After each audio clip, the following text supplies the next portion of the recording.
بسم اللہ الرحمن الرحیم۔ السلام علیکم۔ میری آپ سبھی سے التجا ہے کہ ایک مرتبہ درود ابراہیمی پڑھ لیجیے گا۔ بسم اللہ الرحمن الرحیم۔ اللہم صلی علی محمد وعلی آل محمد کما صلیت علی ابراہیم وعلی آل ابراہیم انک حمید مجید۔ اللہم بارک علی محمد وعلی آل محمد کما بارکت علی ابراہیم وعلی آل ابراہیم انک حمید مجید۔ بسم اللہ الرحمن الرحیم۔ پھر اگر وہ بھی یوں ہی ایمان لائے جیسے تم لائے، جب تو وہ ہدایت پا گئے، اور اگر منہ پھیریں تو وہ نیری ضد میں ہیں۔ تو اے محبوب صلی اللہ علیہ وآلہ وسلم، عنقریب اللہ ان کی طرف سے تمہیں کفایت کرے گا، اور وہی ہے سنتا جانتا۔ ہم نے اللہ کی رینی رنگائی لی، اور اللہ سے بہتر کس کی رینی رنگائی، اور ہم اسی کو پوچھتے ہیں۔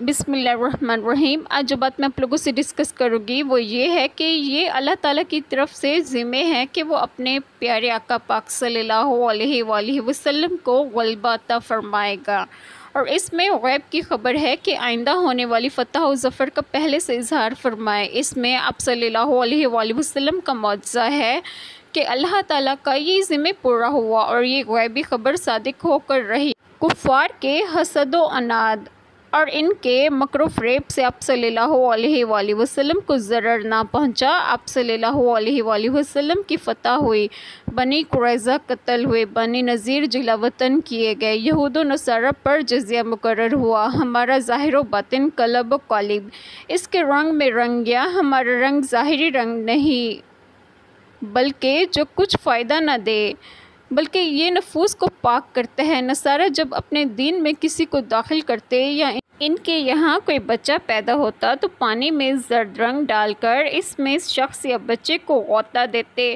اور کہتے کہ اب یہ سچا نصرانی ہوا۔ اس کا اس آیت میں رد فرمایا گیا ہے کہ یہ ظاہری رنگ کسی کام کا نہیں۔